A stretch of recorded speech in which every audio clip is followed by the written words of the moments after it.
1600 के साड़िया में हम ताड़िया छन बौरे जोरे तोरा माई के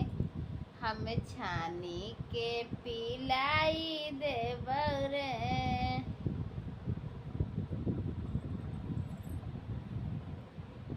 आलूआ के परोठा बनाई के घुघनी लपेट के नाश्ता तो साथे साथे भोजन करैले